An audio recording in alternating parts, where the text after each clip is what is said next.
Welcome back to another episode of Can You Relate? Today we are talking about parenting parents. Answer my phone calls. Boy, why are you slamming the door and screaming? You didn't see me calling you all day, Ma? No, my phone is in my purse on silent. Girl, I thought your vital signs was on silent. Can you go and turn your ringtone on like I've been telling you this whole time? You on Facebook being messy. And he do mistreat you. You goddamn right. And I done told you to leave his ass alone. If a motherfucker can't treat you right, leave him alone. Give a fuck who it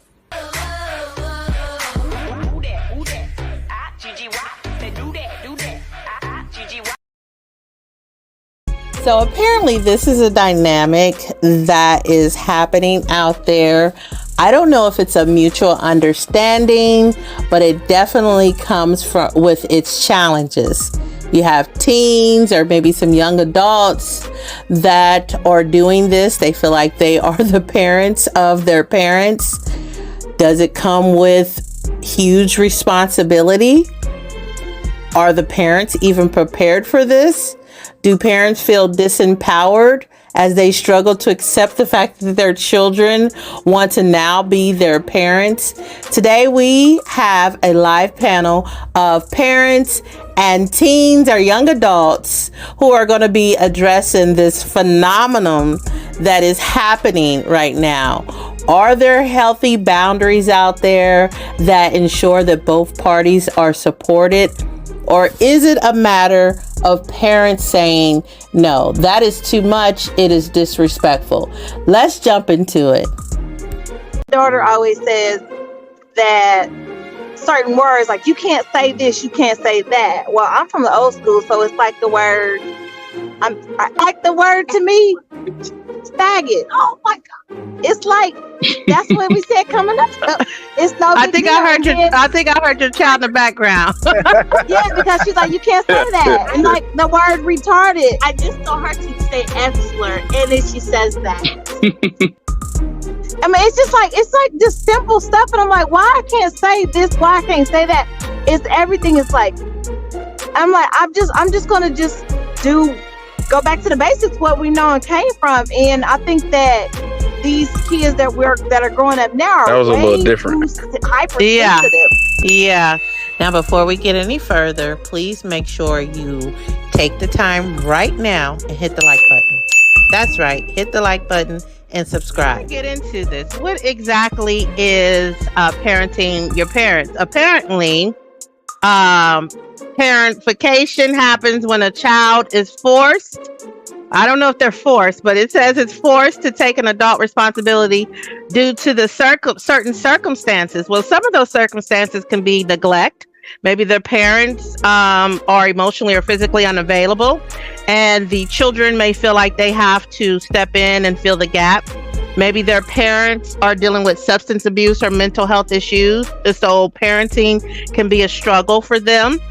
And so some of the children may inadvertently step in and do some of the caretaking roles for their younger siblings or some of their siblings on behalf of their parents, or maybe because of parents' financial and emotional dependency on needing help around the house financially, and they may have some children that are of age to work and help out with some finances around the house. So we are seeing a lot of that happen. I do know a lot of children have been exposed to adult problems, and maybe that's some of the reasons why some of these teens and young adults feel like, because they've been exposed to adult problems, as we saw in one of those videos, right? The first video, the young lady was saying that her parents was arguing and she wanted to come in and say, why can't y'all just talk? So being exposed to some of the adult issues, maybe even financial stress, relationship conflicts, health issues, they believe that they need to step up and, play a role as an adult. I want to get some from some of the younger people on the line, because I truly want to hear from you guys' mouth of why you feel like you need to come in, or do you even think you need to come in and parent your parent? What do you want to say? Do you feel like you have to parent your parent, and why? What does that look like for you? I think to a certain extent, yeah. I feel like I need to parent my parent. I feel like part of the reason is because, parents are wise and, they know stuff and they know a lot of, I guess, like, I don't know, like certain lessons. My parents will always know more than me in certain ways. But I think as like the newer day and age and the newer world, there's so many things that are always, what's the word? Like getting newer. There's always like, they're even just down to like getting kidnapped or something like that. Like they're not doing it the same as they were doing it back in the 1990s or whatever. They getting more creative. And I feel like my parents aren't usually keeping up and too much up to date with that type of stuff. So I feel like to me, it's like kind of a new world that I know a little bit more on than my mother, even though she's in that world too. But I just feel like that's not what she's really paying attention to for real as much, especially now her being a mom. So I feel like a lot of times I got to let her know, oh, this is new things. Like there's so many times where I've had to tell her like, hey, that they do this now. She's like, what? So it's like, I feel like I have to take on that role to make sure she knows what the world is now up to date. Because it's not just the same as what it was back when she was out and she was young, 20 years old and stuff. It's not the same. There's been so much more stuff that's developed. So I feel like I need to just that's my role, my responsibility to make sure she's straight in the newer world and as everything starts to develop. Now, I heard you say kidnap or, are you worried about your parents being kidnapped? You think they don't know how to? I was just saying as an example of just like, even safety precautions people are doing, getting crazier and they getting smarter with the stuff. I feel like it used to be very simple back in the day. They sit here, throw a dollar bill, you pick it up, they got you. Now people are sitting here, they sit here putting little stuff on your car and stuff, and you might think they break your window just for you to look at your window, just for them to take you. Like, it's just so much more creative stuff. You got to be, even just in bathrooms, you got to worry about your Achilles not getting sliced while you trying to pee. Like, I just feel like they getting more creative with it. And while like I'm have to worry about that because I'm younger and I be out and stuff. You don't even be out the house. My mom don't really be out the house too much to have to worry about certain things. So I just feel like as it gets more creative and stuff, I have to kind of let her know and tell her and be like, you can't be doing certain things because that's not how it is. It's not like how it was back in the day. Okay. Imani, I see your hand up. What do you got to say? Basically just to low-key like reiterate what Nu was saying. Like, I just feel like there are some things that like my mom's mom didn't teach her that like I know. So I feel like I gotta low-key teach her, and like I feel like I have to like explain some stuff to her because I'm like, wait, your mom didn't like teach you that? Or like, did your mom teach you that? Because like sometimes she don't be using like certain skills, like I'm like just manners, like just saying thank you. Like it's just sometimes she don't be using it. So I'm like, Mom, like you gotta say thank you. Like she did something nice for you. You gotta say thank you. Like just stuff like that, basically. Do you guys? Okay, so many hands is going up. Jeremiah, what do you want to say? No, I agree. I definitely agree. Like anyone was saying, like the times change, bro, and it's not like the same. Like I get, it's nothing new under the sun, but things definitely evolving out here. The same materials here, but things is changing a little bit, and even down to like the fact that like emotionally, like a lot of parents are not emotionally mature, and so, and I rightfully so. Like the previous generations didn't have reached like therapy or the resources because their parents didn't have it. They kind of just was like, you just need to do this X, Y, and Z, and it's like that's not the case, bro. I need some help, or I need to talk through my feelings or whatever instead of pushing through it. And I feel like nowadays it's becoming more trendy. It's becoming more popular to have therapeutic views on things, on your life, or even just getting therapy. And I feel like now we're able to actually express our feelings, our emotions, or communicate effectively. Because parents would just be like, "Nah, what I say go," and like, bro, you wrong. You're dead wrong, bro. So yeah. Well, let me get some opinions from some of these parents, because the parents' hands been going up. We got some clapping in the audience. Okay. Apparently they liked what Jeremiah just said. Let me hear from one of these parents. Elisha. So I want to say, from what New said, I want to tap onto that. Well, actually, it's not, in my opinion, that's not parenting your parents. That's just making them more aware of what's going on here, of what's going on out in the world. Not necessarily parenting the parents, because we definitely have a skill set and we have a lot of information and knowledge by experience, like she said, of what's going on in the world and what can happen. But I don't even necessarily think it's more of that. Like, my daughter always says that certain words, like, you can't say this, you can't say that. Well, I'm from the old school, so it's like the word to me, faggot. Oh my God. It's like, that's what we said coming up.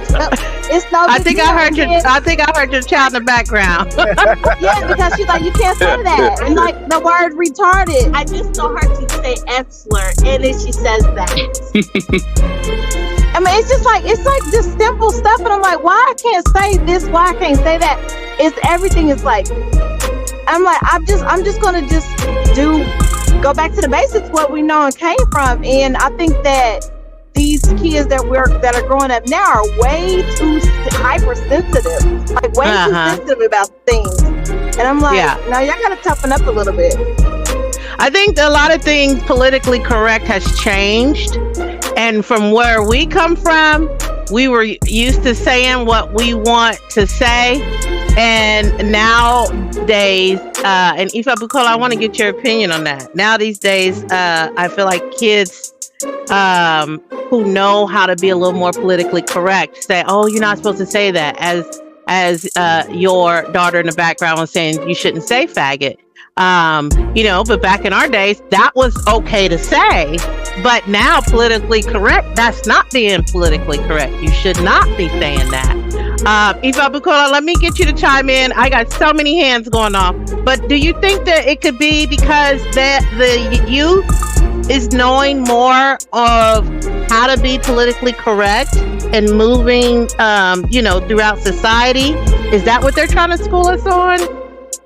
Well, the youth represent the innovation of our results, and it's like technology, you got a gas powered, a fuel powered vehicle, and here they come with the electric powered vehicle and all of its benefits, so they're taking us forward off of what we have resulted, with and from in our generation, our time. And that's really how it's supposed to be, so it's technology in the spirit, it's technology in, consciousness, it's technology in thought, it's technology in awareness, cultural awareness. And every bloodline has a specific, technology that advanced through the youth. Innovation is what it is, so we're constantly, as parents, we're either on the downside of or the middle of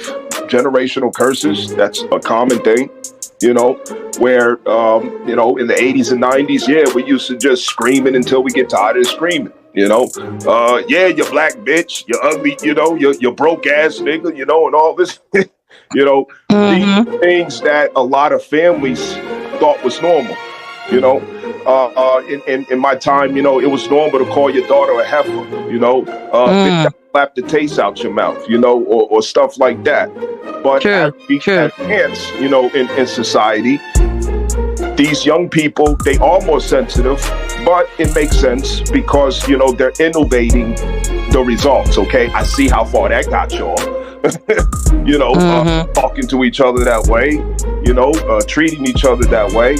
And they are able to take, an analysis of where we've been with it, the results we got with it, and say, wow, you know what? There's a better way to do this. I don't think that's how we're supposed to do it. So they're giving us that feedback, and it puts us in a place of cognitive dissonance, Well, let me get another parent's opinion. Caprice, how do you feel when, what emotion comes over you when your child or your children are trying to come in and tell you how you should speak or how you should move and maneuver through society? I feel like it's a give and take situation because you can learn from the children, but they can learn from us too, because at our age and the relationship that we have with our children, it's a give and take situation. So apparently, parenting parents is a thing these days. At least that's what some of these younger kids or young teens or young adults would like to believe. I know that I personally get a little bit in my household. I got a few parents on the line. I want to bring on the line because I know that they have experienced some of their children trying to parent them. So I have the parents on the line, and I have some of their kids on the line as well. And then, of course, I have my usual panelists on the line. We have Jeremiah on the line, our usual panelist, as well as Will on the line, our usual panelist. And then we have our co-host, Isa Bukola, on the line as well. And I want to welcome back Nu and Helene, who has been on the line before. And then we have Caprice joining us this evening, and Elisha, who are two of our parents, and we have some of their children on the line who are young adults. We have Imani, and we have Brooklyn. If she can teach me something, I can teach her something. We can learn from one another. I don't feel like it should be taught, she's parenting me. But when you get a certain age, children feel like you can't parent them because when they're a ripe age, they feel like they know everything. And you may know certain things more than I, but don't let me stop parenting you on things that I know. You know? That's my take of it. Nu, you have your hand up. What did you want to say? I think it was to the other question. It was it was two things. So kind of what TT was saying, I feel like, because she was saying it wasn't really parenting, I think why we now call it parenting, because just like how us kids do to y'all give us that feed, or the give and take. Like, y'all don't wanna, instead of just being like, oh hey, we'll say, hey, don't do that, or make sure you do this. It's more like, well, why are we doing it? So it's that. I feel like that's when we started calling it that parenting, because it is that constantly having to tell you guys and constantly having to remind, hey mom, remember I said you gotta do this, remember I said. Now it's like a thing in your head, same way as you might be like, oh, every time you see your kid walk out the house, you gotta remember to text me when you get to your place, remember to text me when you're getting home, stuff like that. So I think, and y'all give us pushback just as much as we do. So I think that's why the whole parenting label got onto it. So I think that's the main reason what TT was saying. But I do get what everyone was saying, and then like what TT Caprice was saying. Well, but as Elisha and Caprice was saying, just because you are giving advice, you're being supportive and maybe given a little bit more insight and direction, that doesn't necessarily make you a parent, or that doesn't necessarily mean you are parenting your parent. Because if we go by the definition of parenting, it's the process of raising a child, rearing a child, supporting them physically, cognitively, socially, emotionally, educationally, and providing for them. Now, I don't think each of you guys are doing that. You're not financially promoting, supporting your parents. I don't know if you're physically supporting your parents. I don't know if you're cognitively supporting your parents. Socially and emotionally, you may be there from time to time, but are you truly, fully, providing emotional and social support to your parents totally, to where you think you can say, I am parenting? Maybe you are supporting or giving some insight. Ifa Bukola, you had your hand up. What do you want to say? It's easy to have that illusion of thinking that you're parenting your parents. And that illusion... Why is that? The reason I say that is because really what young people are getting is they're getting the fruit of the harvest. And the fruit of the harvest, I mean, is somebody had to labor, suffer, go through things, trial and error, test, walk in the dark, not knowing what to do, but doing the best that they can, bumping into walls and, offending each other, wronging each other and everything else to come to these results. So if somebody before us didn't come to those results, you would not be able to inherit the fruit of those results, okay? That is exactly what it means to stand on our ancestors' shoulders. We may be able to accomplish things our ancestors didn't. Didn't know. We lost you. Okay, can you hear me now? We lost you, Sabukola. I can hear him. Okay. Yeah, I can hear him too. I'm gonna let him log in and log back in because I can't hear him. Does anybody else hear him? Yeah, we can. I can. Can you hear us? I can hear him. Okay, they're saying they can hear me, so Can you hear us? Yes, I can hear everybody. Clear. Okay, so it's more like we stand on our ancestors' shoulders. What they went through. There are plenty of blind spots we could point back. There are plenty of errors we could show, but that's only because we get to stand on top of the shoulders. If we didn't get to stand on the shoulders, we couldn't give that feedback. You understand? So somebody had to go through the mud to, become the shoot of green, fresh leaf that comes out of that mud, okay? So the feedback that's positive, constructive, innovative, forward, progressive, that young people give back, that's a blessing. But it came from the mud of the parents that had to go through those, the trial and the errors to show you what does or does not work. How else would you know? So it's not that you're parenting, it's just that you get to inherit and harvest the results of their trial and error, their tests, their efforts, their assessment, their mistakes, so on and so forth. And that's really how it's supposed to be, so we should give each other, positive, feedback, because when we're getting that constructive criticism, Yeah, that's true. Jeremiah, I think I seen your hand go up. That wasn't not. I just my hand up. Okay, so let me ask, and someone put their hand up to answer this. I don't want to call out a name, but let me ask the question: how do you feel like you've learned how to parent your parent from your parent, or because of your parents' lack of providing, or do you feel like you're just overstepping or being extra, if that makes sense? Because I know some parents probably who are not there, like I said before when I first started off, some parents could physically not be there or emotionally not be there for their children. So do any of you guys on the line feel like you've had to step up and parent your parent because your parent wasn't doing or was lacking in certain areas? I'm curious.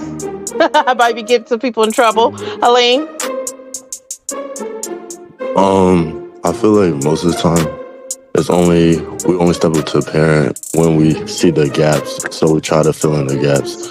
I don't think for the most part we will step because I think parenting is really people parent when they see something that's fault and something is wrong. They're not finna parent something somebody that's already doing something right. What's the point? If it's not broke, don't fix it. So I only think we begin to try to parent and try to take over once we see holes and gaps that are missing and that we're trying to fill in for the parent. Because if you're emotionally there, physically there, everything for the child, why would the child try to parent you? So I just think we only parent when it is needed and when those gaps are present. William? Yeah, I think first and foremost, I like what he said. I see people try to step up to that plate where they see there's an issue, but to me, it's like a double-edged sword. It's not something you're supposed to do. You can't parent your parent. It just isn't. That doesn't even sound right. Say that again, William. Say that again, please. It don't sound right at all. But I see how, like Bacola was saying, how that's a delusion that's easy to fall into. Like, you may feel like your parents and them.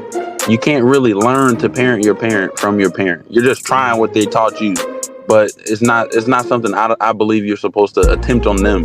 It's like, wait your turn. You might see your parents might not say thank you or use certain manners, but that's something you'll have to implement in your household and with your children, and you can have more passion behind it because of how you felt versus trying to like make your parent do a thing that you would have wanted them to do.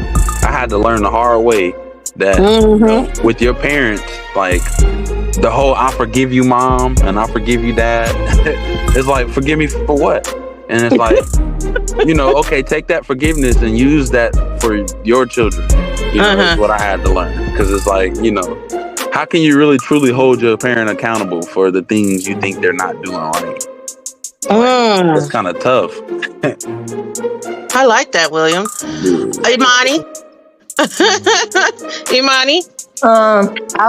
I would just say, like, I don't necessarily, like, it's like with me, it was like I learned certain stuff that I would see that like my mom or my dad, like, they weren't doing. So I was just like, it was more like I'm trying to help you. I'm trying to like put you on to like be a better person. It wasn't necessarily like, oh, like I need to teach you this because like I'm raising you, something like that. So I agree with William on like, I don't think I'm necessarily parenting them, but it feels like it when I like teach them, when I'm like trying to tell them something. And like, again, like they're like, oh, but like, why do I have to do that? Or like, just like basically like trying to make me explain, but it's just like, I'm just trying to help you because like I just learned it and I feel like it'd be better for society if like if other people learned it as well. Alicia? Thank you, Monty.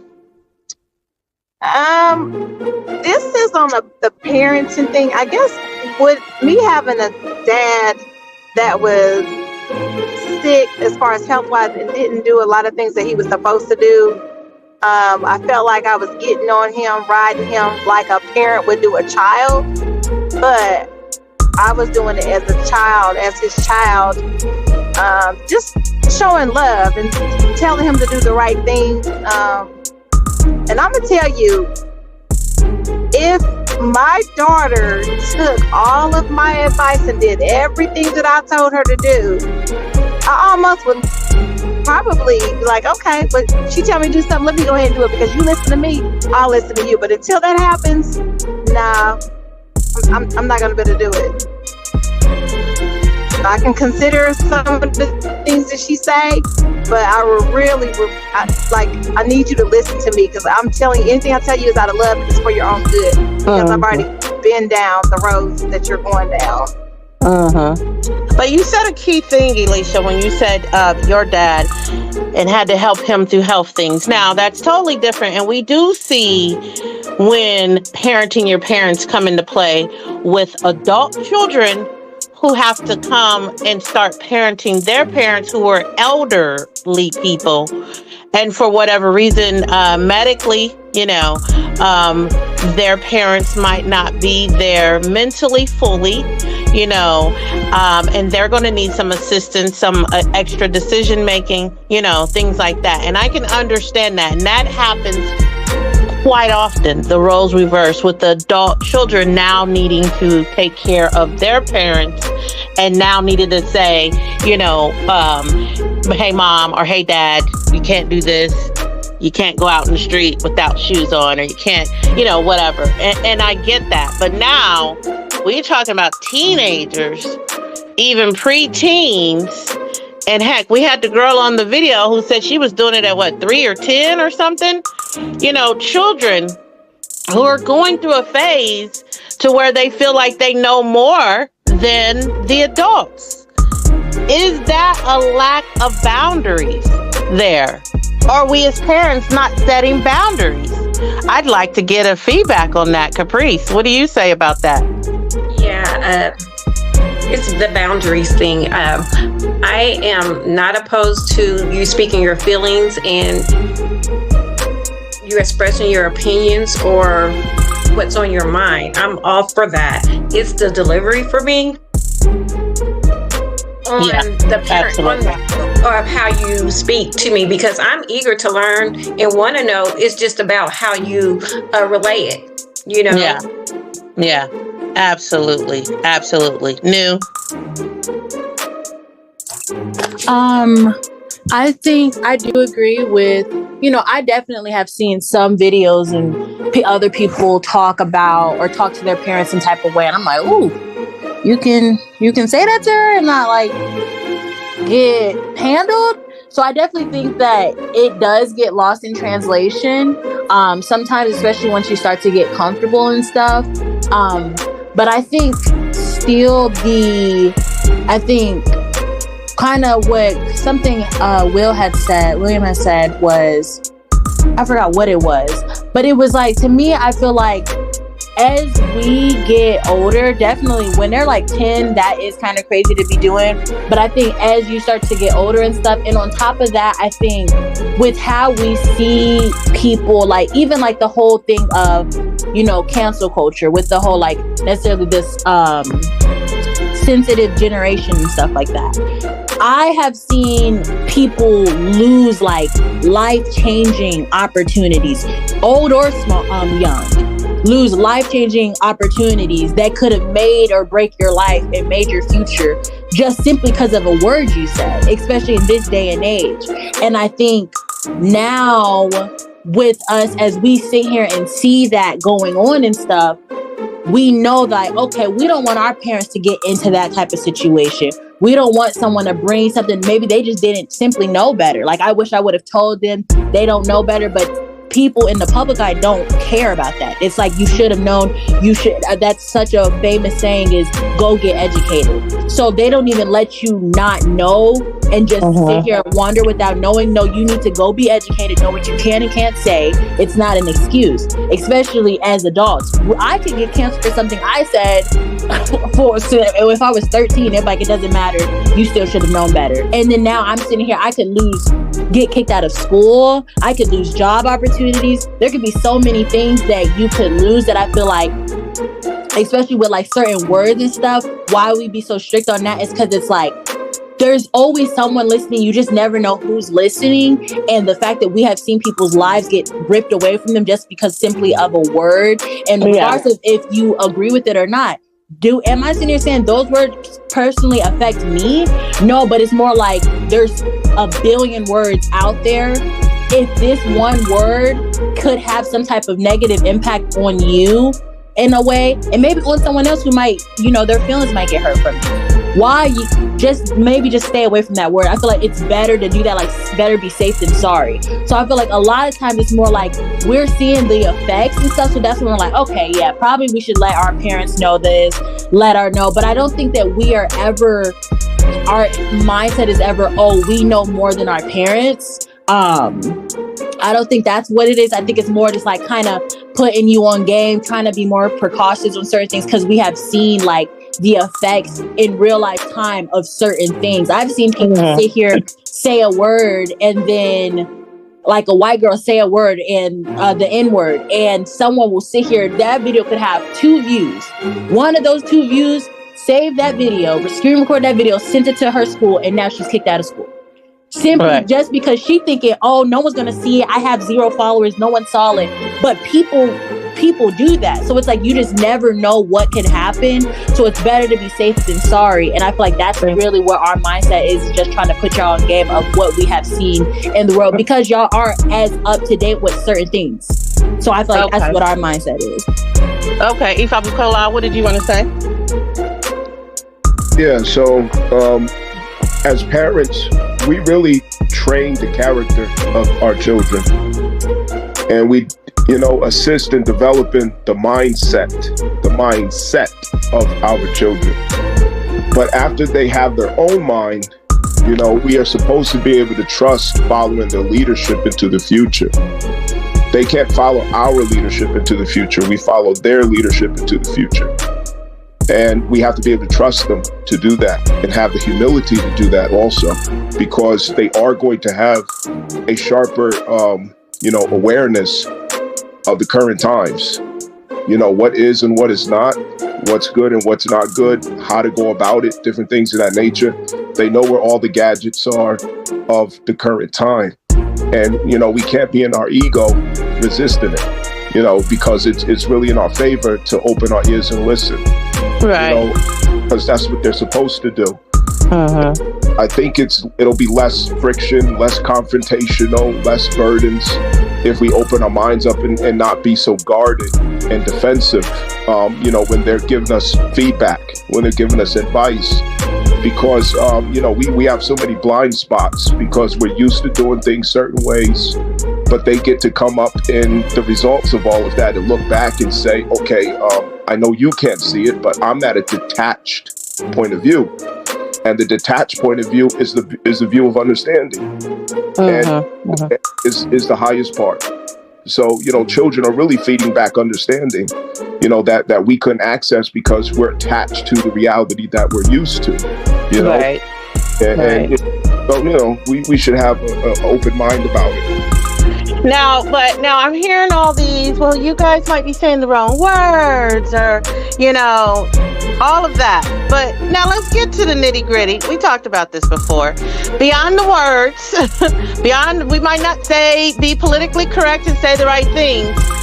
We're finding more and more of our teens, preteens, and young adult children are now, as you've seen in that video, trying to check their parents when their parents is trying to go out of the house. What is that? Now let's talk about that. We've been going out the house the whole 18, 25 or whatever years before you. So why do you think now that you get to come and chime in as your parents is leaving the house? Where are you going? Where you been? Why you not answering your phone? I try to call you. Where's your location? Now that's something totally different. And please explain that. Do you think that is a boundary that you guys are crossing? Alicia, I know you're a parent. You had your hand up first. I do want to hear what you're saying about that. So for me, my mom, with the location thing, my mom has this is Brooklyn. This is Brooklyn. Okay, so you're one of the children. Okay. Yes, okay, go ahead. My mom has a Samsung and I have an iPhone, and she always never has her phone charged. Her phone is always on the verge of dying, or it's on silent, or it's not next to her and things like that. And so when she goes out, I don't really check on her too much because I'm like, okay, she's out having fun with her friends or whatever the case may be. But it's like when I do call and check up on you, I really do expect you to answer or send me a text, because now I'm getting worried. It's getting late at night and you're not answering the phone. You might not have your phone charged, your phone's dead. At least give me a call from somebody else's phone, whoever you're with, and be like, hey, my phone's dead. If you need to reach me, call this number. And especially since we moved away from you guys, so now I'm just over here by myself, and when she goes out and stuff, I'm getting worried because it's I have no one else out here, and I'm calling other people trying to get to you, and they're like, oh, I haven't spoken to her either in a few hours, and they're trying to reach you too, and it's I'm getting worried, and I'm just okay, so maybe she'll text me back, maybe her phone's died, I'll give her 10-15 minutes, and she's still not answering the phone. So then I get worried, I get paranoid, because I'm okay, I'm here by myself, I don't have no one else to talk to about it, because I'm here, no one else is around. And so you're thinking from a security standpoint. Okay. Yes. From a security standpoint and a peace of mind. Imani?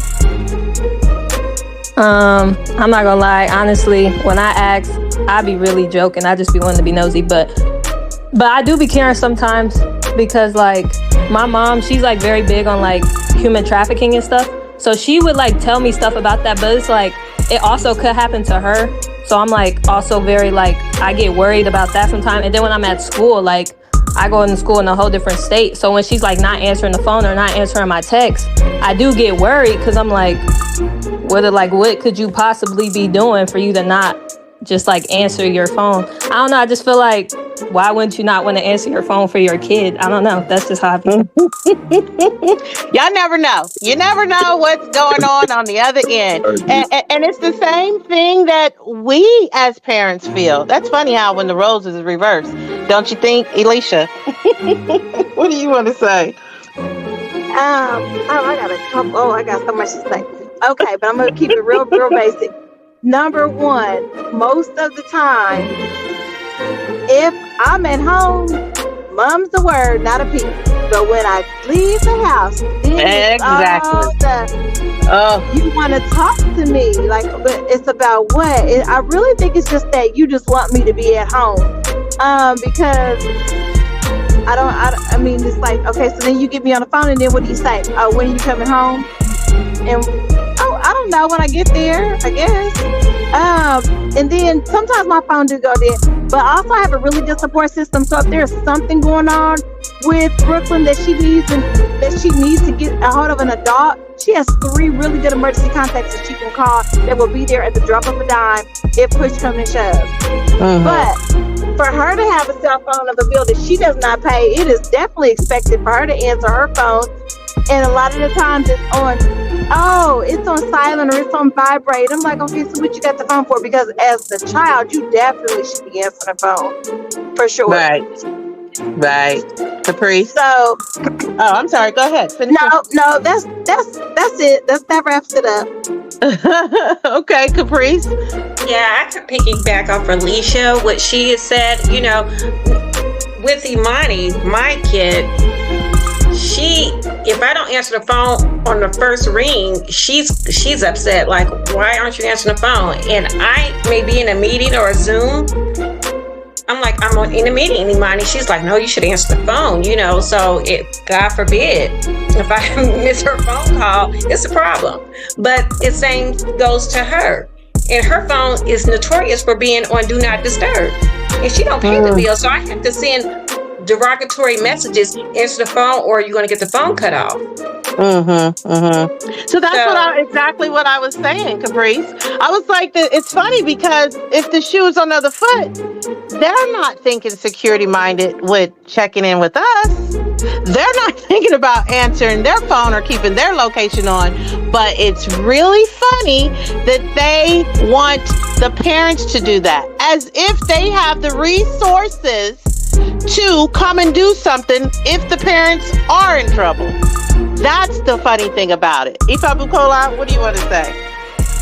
I think what really makes a difference with that is whether or not the parent is perceived as being covered or not. You know, is there a husband? Is there a father that gives them a feeling that their mother is secure or that somebody is after her? You know, question or monitoring her, keeping up with her, and then they can breathe, you know. But if that's not the case, breathe because I'm worried about my mother because I see that she's not covered. I'm glad you brought that up because that was going to be my next question. I was going to ask you, do we find that this parenting parents occurs more in single parent households when there is an absent parent there, or even if there's not a single parent, it could be 2-parent household, but maybe there's one parent that is more absent, or maybe there's one parent that's inconsistent, you know, as an authority figure. Do we feel like there's children from these type of households that may feel more compelled to step into a leadership role to try to create some type of stability for themselves, for their siblings, as well as their mother or their father? Can you chime off of what I just said, Ifa Bukola, and then I'm gonna get to the other people who have their hands up, because you were already kind of saying that. That's something that can never be compensated for. There's nothing that can make up for the presence of a father. Just his physical presence. Just seeing the width of his back, the length of his feet, okay, and the bass of his voice. There's nothing that can make up for that. And when that's not there, naturally, every child feels more concerned. They feel more on alert. They feel like they have to assert themselves to create and supplement, you know, for that lack of security. Because a woman cannot give that sense of security that a man's presence can. She could never make up for that. Not even a woman with a gun? No. Not a Mac 10. But it's true. Hot dogs. You still can't do it. Okay. Nu, you had your hand up? I do agree with Eva Bukola was saying. I think being mainly raised with a single mother, I think if I had a father or like a single father, it was just my dad, would I be checking on him all the time? Oh, where you going? Where you at? Da, da, da, da. I don't think I would be doing that as much. So I definitely think because it's my mom, I'm a little more like, okay, now let me see where she at, what she's doing and stuff like that. And I think I do have, especially because I'm the oldest daughter. So I feel like to me, I take care of everyone in the house. I'm checking everyone. Is everyone okay? Where's all my people at? Let me make sure everything's okay. Because it's like, when my mom is sick, I'm next in line. I got to sit here, take care of her. I got to still make sure the kids are doing right especially when I was in the house. So I sometimes would take on that role, not necessarily as mom, but like mini mom. So I feel like now, as I've gotten older, I still feel like I need to do that role. And especially as I get older and I see my mom as not only just my mom, but as a friend and stuff like that.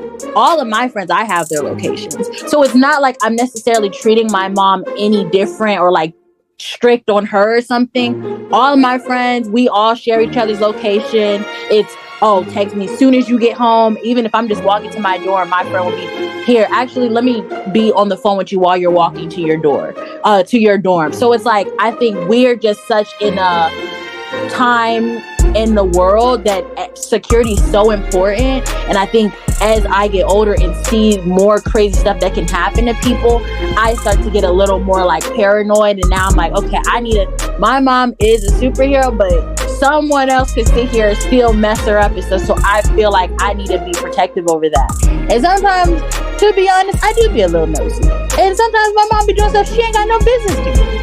And I feel like sometimes I just need to be like, hey, mom, come, like, do you need to do that? No, you don't need to be doing that. And sometimes she'll agree, you're right.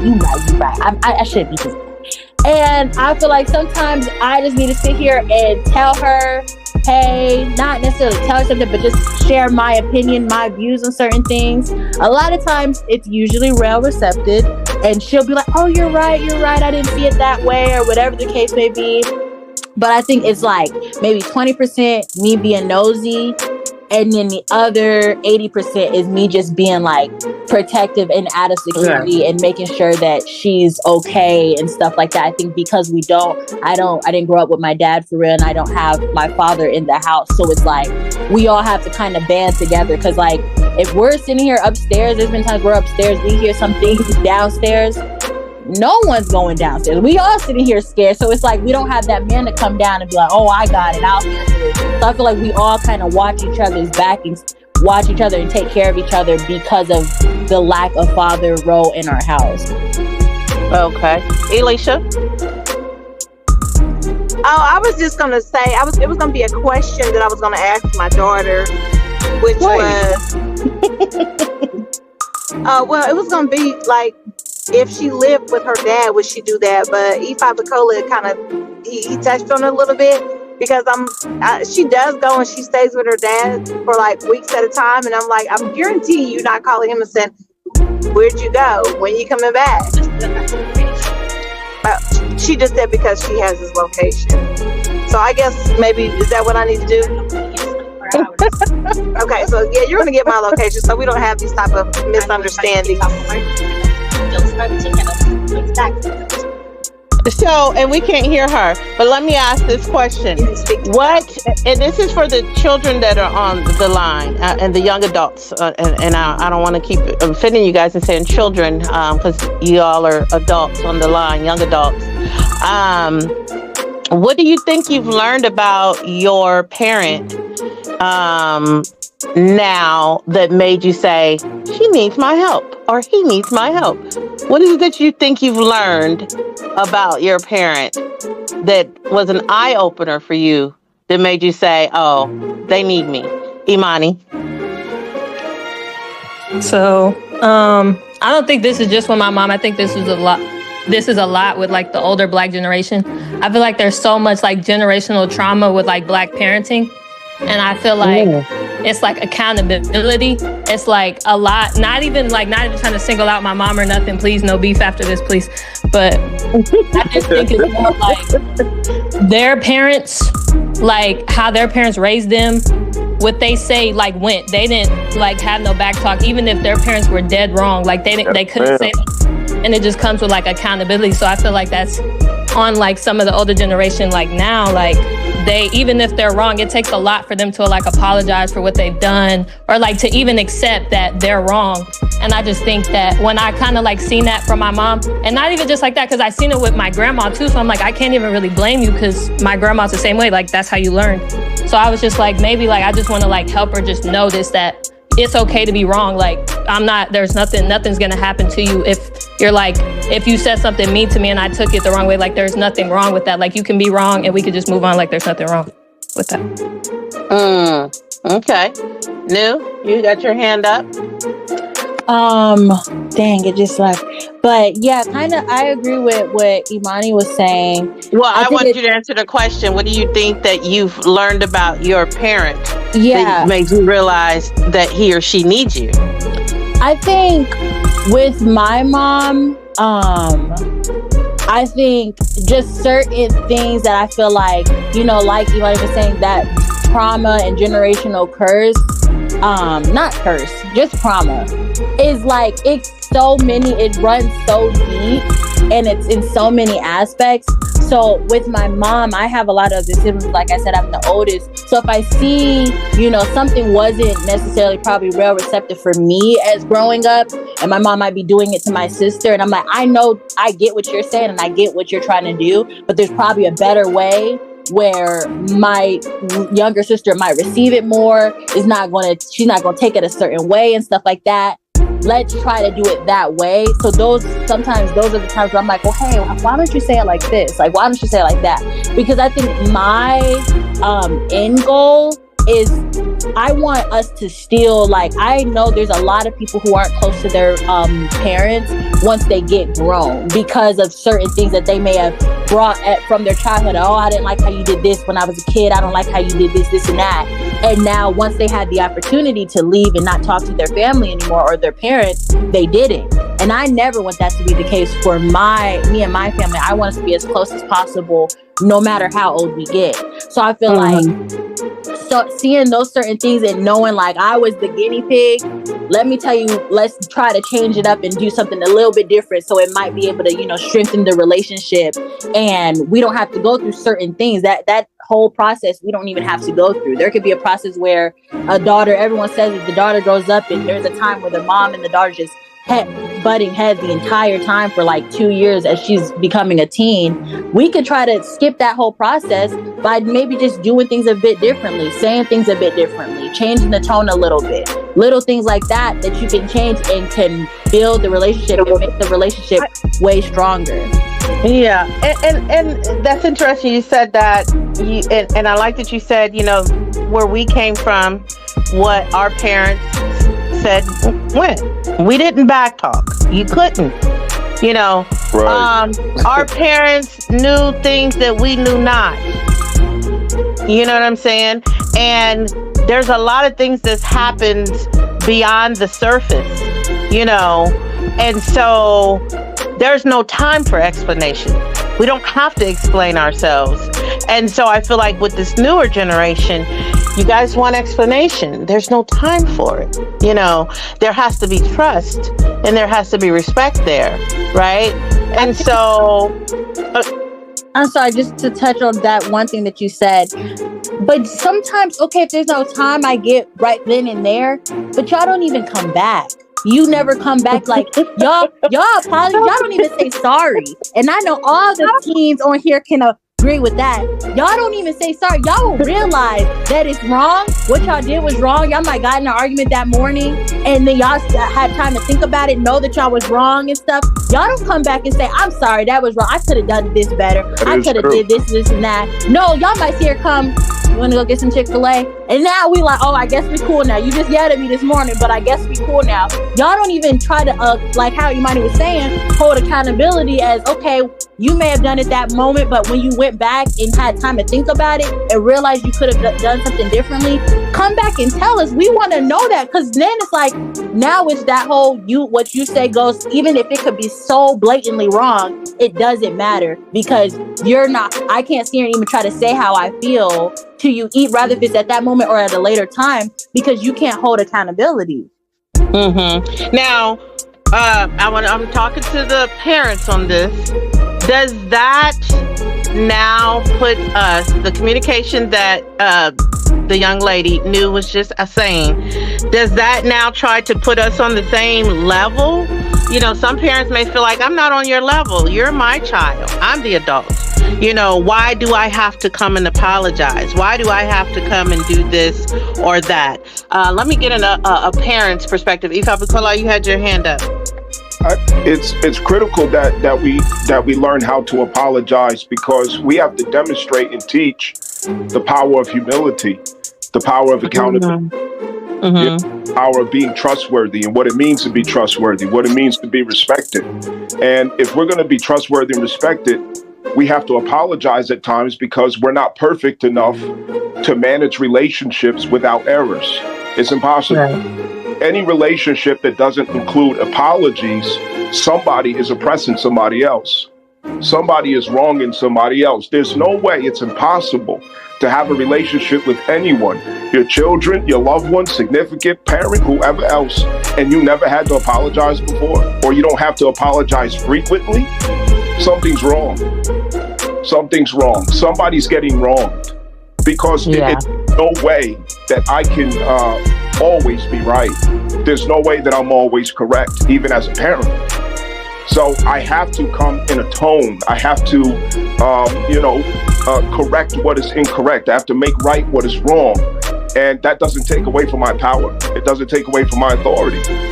Okay.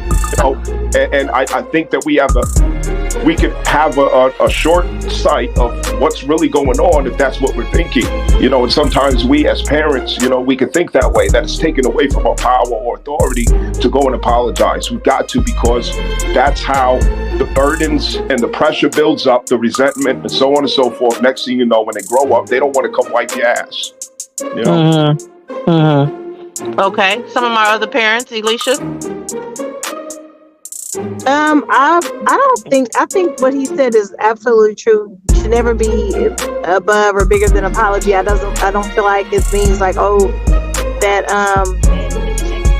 you're not, that we're on each other's level. I don't think that at all. I just think it's a matter of like respect, consideration, and that's just something that they should also learn and know, that it's okay to be wrong and it's okay to apologize.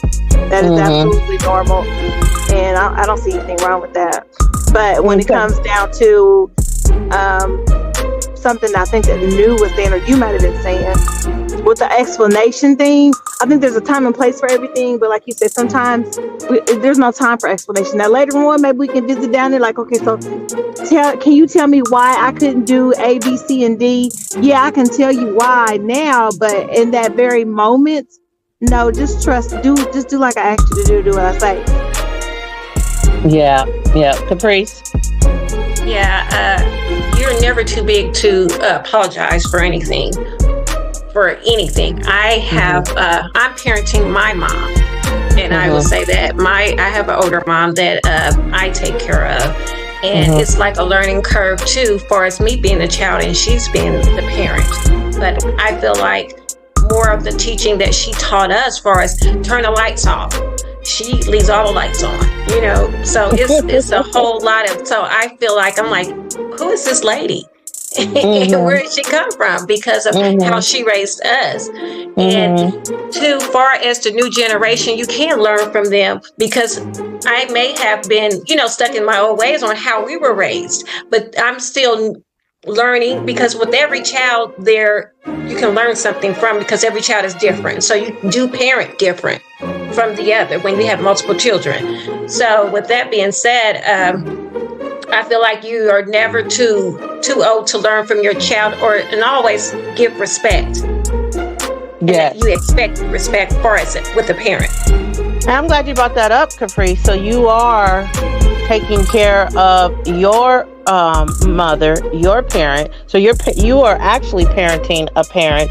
But what do you want or think society should understand about caregiving for our aging and elderly parents? Because there's still, I've seen some people who have, and I think I've told the story before on the podcast, who are taking care of their elderly parents, and they're just so rude and disrespectful to their elderly parents. You know, they're hitting on them. They are cussing them out. They don't have the patience for whatever reason, you know, whatever ailments or sickness or, that their elderly parent has. And they don't have the patience for it. So then disrespect comes in and they are literally treating them like a stranger. What do you think society should understand about caregiving for our elderly parents? Well, you know, it's hard and it's emotional when you are dealing with someone that you love. And when you see a person that's so strong and then when they become elderly, it makes you feel a different way because it's really, you realize if you're getting older, so are they. And then too, you also realize that I'm in the midst of parenting my mom and my daughter's trying to parent me. So I'm like the middle kid, you know, because I'm seeing things that she does that I feel like she could do different because we have two parenting styles. And then, so I'm caught in different generations right now. So where Imani's trying to tell me, you know, the new age thing, and then I'm learning something that my mom is slipping on or something that she's trying to tell me how to parent Imani. So it's like a whole domino effect over here. Yeah. Interesting. Imani, you had your hand up? I want to go back to when y'all were talking about like the question or the explanation when you were saying like there's no time. Well, just like kind of, I just think it's like it goes back to the Black generational trauma of like elitism, and it kind of, this may be dark, but it kind of like reminds me of slavery when like it was like the slave master. You listen to the slave master tell you what to do, it don't matter because he owns you. So it's kind of like, I feel like in Black households it's like, oh, the parents like, oh, I birthed you, so whatever I say goes, it doesn't matter. And I just think everybody should just get out of that like mindset, because like times are getting newer, like kids are changing, like everything's changing. And I just feel like even if that is your kid and you birthed them and like you're older than them, you know much, but it's just like they could really be saying something that really could like just change your whole perspective of everything. So I just feel like we should just like listen more to our I like that. Helene? Yeah, I'm agreeing with Imani, but I also want to add something. I think like what she was saying about the whole slavery thing, like that little analogy she was using, I believe is somewhat accurate. But to add on to it, I sometimes see it like as the kids are humans as well. Like we're all humans just because, you did create us. At the end of the day, we're still a human. Everything you do and the way you act towards us, we're still taking that into account. It's still going to be in our minds. It's not like, we've been brainwashed or whatnot to just follow whatever you say. Like, we're going to have our own thoughts. We're going to have our own opinions. We're going to have our own everything. So for some parents to assume and think that kids are just going to, follow whatever she says, it's kind of crazy because we have our own mind and conscience. So we're going to maybe diverge, and break off from what you believe is right and whatnot. So I just think that sometimes it's kind of like we're both humans, we're all humans, and we shouldn't be treated like we're less of just because, you're our parent. At the end of the day, we still are all human and we should all be, respected. But I do think that parents should have somewhat of, authority and hierarchy because they lived your life, or not your exact life, but they lived your age and they went through all that. And yes, parents do, they do know a lot of times, like, to save you from certain things, certain situations, because they may have been in it and they like already know what's going to happen next. Just listen. And what what Alicia's was, explaining that sometimes, just listen. We don't got time to explain. Just listen. I've been through it. Just listen. And then there's kids who, because they form their own thoughts or form their own ideas, no, mom, I don't want to do that, boom, boom. And, something happens. So there are times where you just got to, act and listen. But there are times where I feel like the parent could break it down for the child and whatnot, because they are still human. They still have their own mind, and they are still developing. And that's the whole point, is you want them to develop knowing the right things and not just knowing to just follow whatever you say. You want them to have their own thought process. Mm-hmm. And this definitely could go on and on, especially when it comes to that, because I think that it's still teaching you guys about society. You're not going to be able to always give your opinion. You might be on the job site, you might be at work, you might be at school. You're not going to be able to give your opinion all the time. I think that did nobody ask you, you fired. Or you're expelled. Get out. You know what I'm saying? So it starts in the home. So when the parent is teaching you, don't question me. I don't have time to explain it to you. Just do what I ask. That is going to be how it is in society in certain cases. And if you don't know and learn how to bite your tongue, then you're going to be in for a rude awakening when you get out here and get in society and you are under the authority of someone else, okay? I'm going to get ready to wrap it up. Ifa Bukola, what is it that you wanted to say? And I have one more question after this. Ifa Bukola, you had your hand up. We always going to have to respect authority no matter where we at. And that's a lesson that could get you killed. And it get you killed quick. Mm-hmm. Okay? Because, for example, simple traffic stop. Okay, you think that I'm not saying this to anybody here. I'm just speaking to people. Okay, right. You think that somebody owes you an explanation. You think that somebody has time to be going back and forth with you. But unfortunately, when you leave out of the grace of your mother and your father's love, nobody owes you anything. Right. Nobody owes you understanding. Nobody cares either. And nobody especially cares about your feelings. That's your problem. And you go out here mouthing, going back and forth, thinking that somebody owes you understanding. You get shot, you get choked, you get killed. Then what? And there's so many other problems that happen that you are not in position as the young person. And again, I'm not speaking to any person here, just to the principle that you as a younger person may not be in position to clean up or to manage. Mm-hmm. Or to play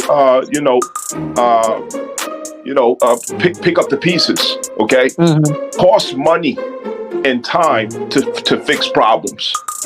It's easy to get in trouble, but it's so hard to get out of trouble. And that's one thing older people understand. Is right. How it is to get into trouble and how hard it is to get out and how expensive it is. So with all the opinions and feelings and all this other stuff, sometimes you have to understand what obedience means. Because it really saves a lot of collateral damage, a lot of cleanup, a lot of money, a lot of time, a lot of energy. And your feelings, this is a time, a generation where people are worshiping the feelings. But that's your problem. That's not the world's problem. Nobody cares. And the corner that we turned around, we're done with that lesson. I think everybody knows who just became president. Okay? Whole White House turned red. Policies are going to drop down that's going to change how society operates. And it's not going to include pandering to feelings. Police officers going to be given immunity. Yeah. Go back and forth with them. And you know what's going to happen. You're going to be in a body bag. And then they're going to go to lunch. That's nothing no more. So it starts at home. You got to respect authority. If you can't respect authority, you don't have authority over yourself or your own life. And it will show. Because then you become all the time. Oh, this person, that person, you're blaming everybody, but you don't have the authority in yourself to respect authority, to respect that hierarchy, to have obedience, to know what's in your best interest and show submission when your best interest is at hand. because that's what self-love is. Self-love is not a feeling. Self-love is to have the maturity to get yourself out the way so that you can be in wellness.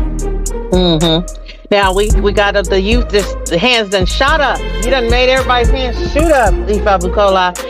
Nu wanted to say something. I got Halim after. Nu, what is it that you wanted to say?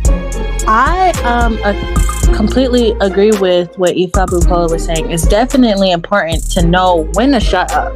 Like, I think a lot of people in this day and age don't know that. Like, don't have that gift and that talent. When to just shut up. But also what Halim was saying with the whole, I think what he was saying, something like, I think like he was saying, us being humans, like how parents, I think with us, we want to know why you guys are saying no to certain things. So we can, and certain things, I get the whole time and place, but I think that's also a learning lesson. So we know in the when we're out without our parents, why we shouldn't be doing certain things, why we don't make certain mistakes. Because you guys might stop us, but if you're never telling us why you're stopping us from making those mistakes, when you're not there, we're going to make those mistakes. Because it's like, well, our mom wasn't there to tell us not to do it or anything, and we don't know why she said not to do it. So we just gonna sit here and do it because we don't know why. We might just be thinking she's saying no to say no. Because a lot of kids think that some parents just say no to things when there could be such a deeper meaning and reason on why you're saying no. So I think time and place, definitely learn when to like shut up and just listen. But also with the parents, that's also helps us when we get out and we're not has the security of you guys. So we know not to make certain mistakes because we know why you said no, we couldn't do it when we were younger. Okay. All right. Halim. Going back to what Ifa Bukola was saying. So yeah, there is definitely, especially when you get out in the world and start experiencing real life, that there is authority above you, and there's no time. Like, you know, you don't always deserve that explanation. It's just you. They don't care about your feelings or not. But also, I have a question. Then how will we know when it's time to actually stand up for ourselves? Because it's going to get to a point where we're just getting ran over now by authorities, and because they feel like they have power and everything, they're never going to stop, because they're like, okay, he's listening, we can keep going for how long we want, you know. So it's like now we have these people just running over us, and now we're constantly developing as, oh, he's over me, so I can't talk back. Now everybody's running over us. When does it get to a point where we do stand up to, you know, somebody with higher power or authority? Because there are times when you're talking to cops, like I always came up with a rule, like if I'm in a situation with a cop, especially and they're like, you know, harassing and whatnot, I'm not going to put up no fight, because we all know how that can happen. But there is still going to be a point, like after I say that, take me to the, you know, to the jail and get me ran down, and then there's going to be a point where I am going to start, you know, going back. Now we're going to start building a case or whatnot. So it's like, yeah, there's authority, but I feel like you still need a point where you do stand up for yourself, because it is, like he said, just you out there, nobody cares about you. So that is why exactly you do need to stand up for yourself at some given point. I like that question you had for Ifa Bukola. Ifa Bukola? I love that question, and I'm very glad that you asked that question. You know, it's things like this that makes, you know, understanding born. This goes back to power and authority. Power is what we have to make effect to something or someone. Power is what we have to cause harm or benefit, damage or repair to something or someone. Whatever we can affect with is power. However, power is only oppression if we don't have authority to move it. Okay? Authority is what moves power. Your authority is what we have to learn to develop. That's through the character. Authority is only through the character. And the way that you move authority is through process. So if we don't have self-restraint, if we don't have discipline, if we don't have command over our emotions, we will be reckless with power. And we cannot move power to have a positive outcome. Instead, we will do damage. So the answer to that question is authority is what moves power, and that's due process. I'm confused. I need you to break it down a little more for me. When does he, like, because and it's a good question, and I know there's a lot of the youth that want to know that. When do we stand up for ourselves? If the cops are harassing us, or if the boss on the job, you know, and I've seen that, and some of the youth that's on the line have had jobs, you know, and their supervisor has belittled them and talked down to them, or, you know, what have you. When is it that they should stand up for themselves in society? There's a time and place for everything, but as I said, process for everything too. Okay. Yeah. Like, for example, the immediate situation of, okay, let's use the example of nipping in the bud. The boss has a disrespectful tone toward me in front of everybody. Okay. You can't let that pass. You have to nip it in the bud. But how you go about doing that? Right. There you go. How you go about doing that? You can make your point clear. You could be effective.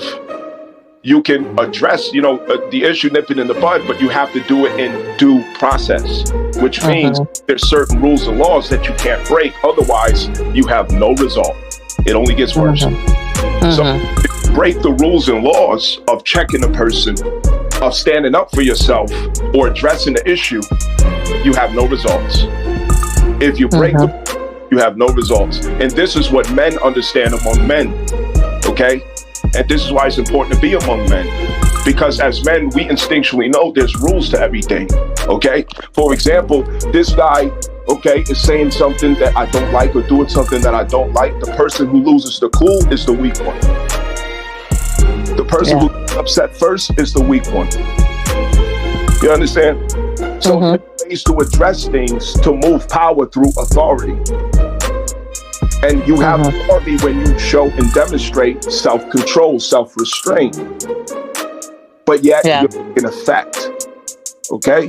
So this guy, you know, is disrespectful in front of me, you know, in front of everybody. Hey, listen, I need to talk to you.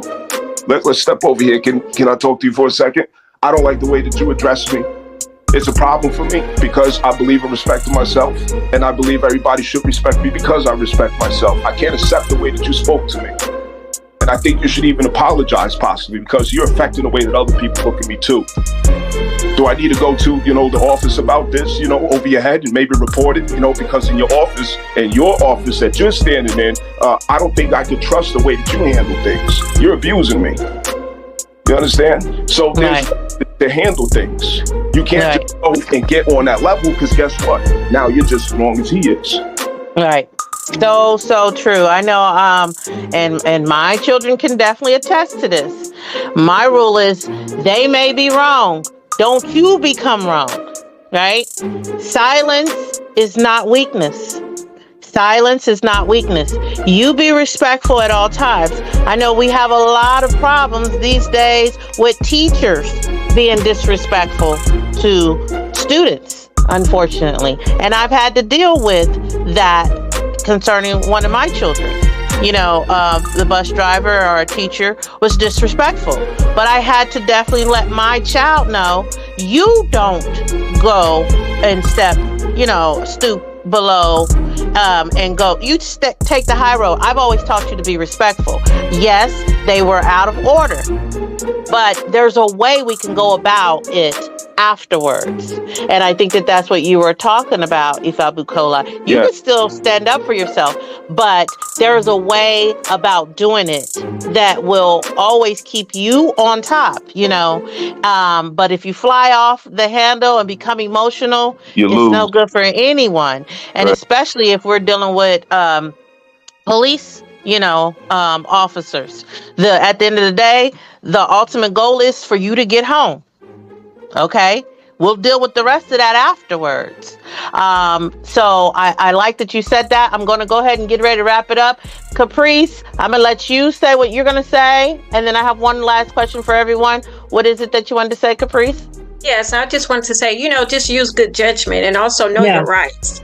Yeah. You know, just know your rights and always be a thinker first, because it's really not what you do, it's how you do it and how you you know, having self-control of the situation. Mhm. Because if you lose your cool, because that's what they think of the African Americans, always flying off the handle, just have self-control. Yeah, absolutely. So I'm going to have each one of you give one thing, say one thing, advice. So I'm going to call on you. Halim, what's one advice you would give a parent when they are navigating through this society so that it doesn't necessarily mean you're parenting the parent, but maybe you're advising? What's one advice you would give parents out here who are going through this same similar situation where their children may be they think parenting them? Honestly, just open mind and stop being stubborn. A lot of parents are stubborn and like to stay, stuck up in their ways just because they think it works for them, that it worked for everybody else. Okay. New. Don't take it personal. Yeah, and just keep an open mind and don't take it personal. Don't take it, we're not coming, or no one's coming for your character or your parenthood, and how you raised them. Okay. Brooklyn? I would say just be mindful of like your surroundings and what you might say around others, because they might take it offensive, and just like have an open mind about others' opinions and feelings. Okay. William?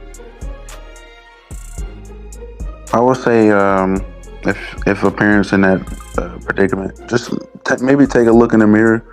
I think if a child does feel that comfortable, there might really be something there, even if they're not supposed to say anything. But take a look in the mirror and maybe reflect. Oh, okay. Jeremiah? Stay self-reflective. I think both parties should always be. I think everybody should always self-reflect. Self-reflection is very good. If something's being said, take that and go by yourself and look and see, does it really correlate? Or even in a moment, does it really correlate with some of your actions? And if it starts to see like it is your actions valid? Is it not? And if it is valid, then okay, maybe what they said was just projection. Maybe it was just BS. But if it does have, yeah. Yeah. Imani? I would say just like listening at open-mindedness, like this is somebody that hopefully you love and respect telling you something. So most of the time they want your best interest at heart. So I think you should just, like Jeremiah said, just listen and self-reflect. Okay.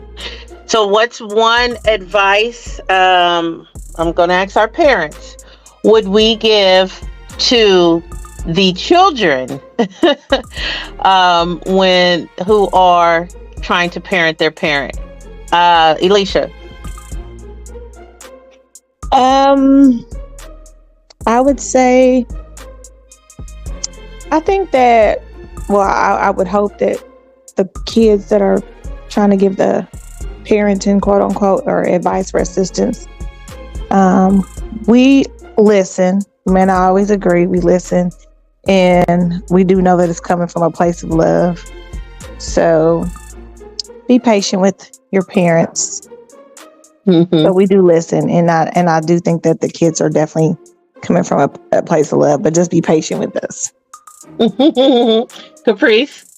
Yes, I'm going to piggyback off Alicia for us. Be patient and listen and hear and consider the source, because it's coming all in love, because we're on the same team. We're for you, not against you, So when you say something, it's not a dig, because you may have a parent that don't co-sign bullcrap, but tell you what you want to hear because you want to do better, because they are a reflection of you. My advice to the kids who want to parent their parents, I would say this is not our first rodeo. We have wisdom because we have experience and we have history. Okay. It may not look the way you want it to look, but it gets the job done. So be patient, understand we weren't born yesterday. We just might know what we're doing. even though it may not look the way you want it to look or sound the way you want it to sound. We do know what we're doing. Some of us are back spiritually, okay? So it might not necessarily be us speaking. It could be from a higher source, all right? So be patient and understand that there's more at play than what meets the eye. Ifa Bukola, close us out. What advice would you give? I want you to give the advice to the children as well as the parents. Well, I look at it like this, if you go to jail today, who most likely going to give you commissary? You know what I'm saying? And I'm not saying everybody headed for a criminal, reality. But what I'm saying is there's situations in life that show you who really loves you. Who's going to write you letters and who's going to give you commissary? Who going to visit you? Who going to pay visitation? Those are the people who really do love you in life and who really do care about you. And it's certainly not going to be your friends. I promise you that. It's not going to be your friends. So submission is something that we all owe to each other. And submission is not something that we give to the person, but that we give to the principle. Okay? It comes with the principle of what's good for me. I have to show submission. All of us do. Okay? For what's best for us. Show that humility. We do ourselves a favor by getting our ego and our pride out of the way. None of us are always right. None of us are always wrong. But we go so far by trying to understand each other too. At the same time, as parents, we should not provoke our children. The Bible says that. And we should also fill them with the word of God, because our word is not enough. It's my advice is not enough. Yes, I lived a lot. Yes, I've seen a lot. I've done a lot. But if I could get you to remember what God said, all right. If I could get you to remember what God said and keep reminding you of what God said, I think you'll be all right. Yes. I like that. We all like that. Well, that is it, ladies and gentlemen. Thank you so much. This was a wonderful, The views, thoughts, and opinions expressed by guests on this podcast are solely those of the guests and do not necessarily reflect the views, opinions, and positions of Shannon P., the host, and the business associated with this podcast. Shannon P. and the Can You Relate podcast crew are not responsible for any statements made by guests and do not endorse any opinions shared unless explicitly stated.